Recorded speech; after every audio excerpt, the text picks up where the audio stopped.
So this will be the fourth lecture supplement video. This one is focused on Schelling's philosophy of nature. Now, Schelling began his philosophical career by publishing a series of essays that carried forward Fichte's point of view.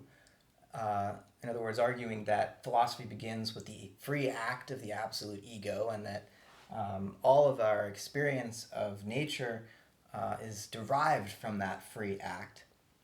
But in the background, Schelling always had a sense that nature wasn't being given its due. And so in the late 1790s, after he and Fichte had been collaborating, he started to break from the Fichtean point of view and began to argue that actually nature has its own autonomy as a self-organizing life. And whereas you'll recall that for Kant, mind is a priori, nature is merely phenomenal. All our knowledge of objects comes as a result of categories of our understanding that determine them and through our forms of intuition of space and time. Whereas mind was a priori for Kant, for Schelling he says nature is a priori, but not nature as merely a collection of mechanical objects.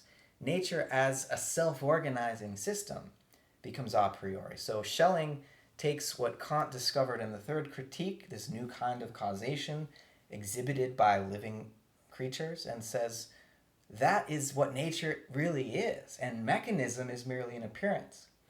And so while Kant says mind is a priori and we want to understand how nature can be made to appear for mind, Schelling says nature is a priori and wants to understand how mind can emerge from nature. So in other words, Schelling's question is what must nature be like such that mind is possible? Now you may have noticed in these diagrams over the last three videos about Kant and Fichte that there's something conspicuously absent. The body, right? And the earth. Kant himself realized that body, or matter as such, needed to be given a dynamical explanation in order for his transcendental philosophy to account for our scientific knowledge of nature. Newton had a kind of atomism where there were these material particles that were pushed around by forces. And for Kant, from his transcendental point of view, we needed to be able to explain how matter could arise through things only available to our experience. We have no experience of substantial atoms. Substance is a category of our understanding, like causality.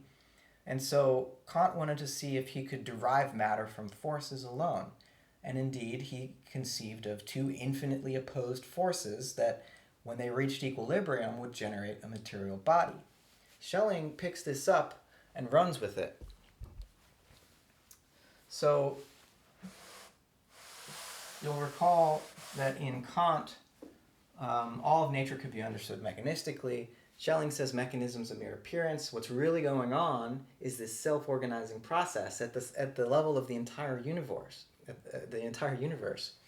And so the two primary forces for Schelling that begin the dynamic evolution of nature towards self-conscious human beings for Schelling are, on the one hand, light, or the expansive force. Light wants to expand infinitely, and gravity,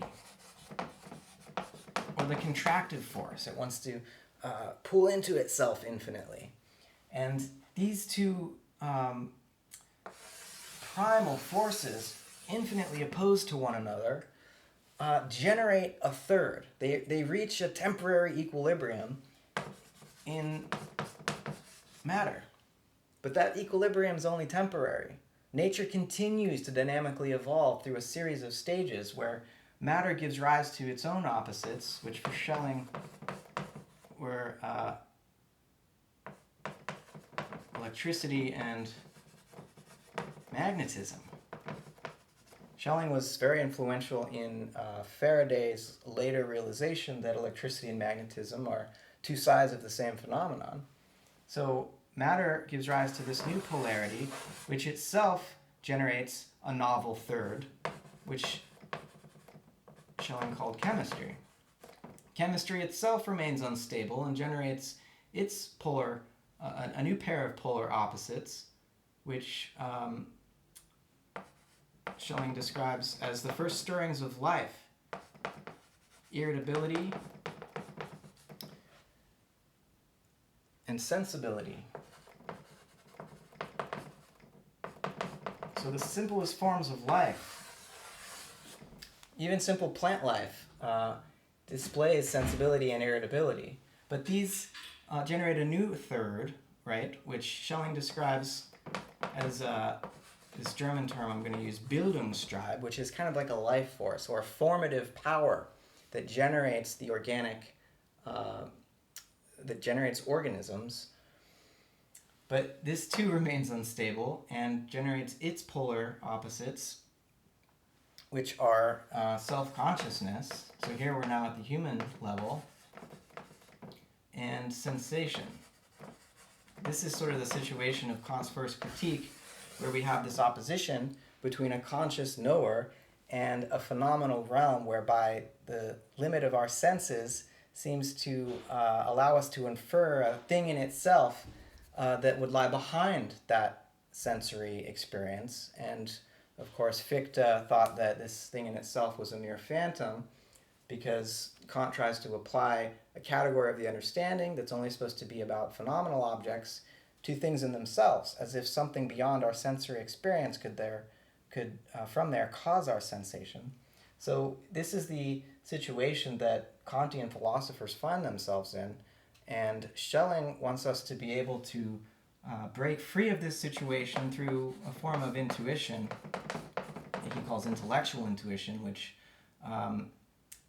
is a novel third that in some way overcomes the opposition between self-consciousness and sensation.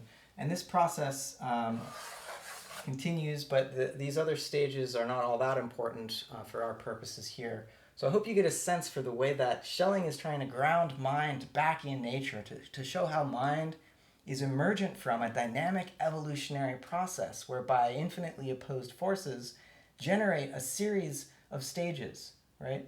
And so he puts mind back in nature and says, look, there wouldn't be any thinking activity in our minds unless there was first an earth and gravitation and the sun or light to generate the organic system of which we are a part.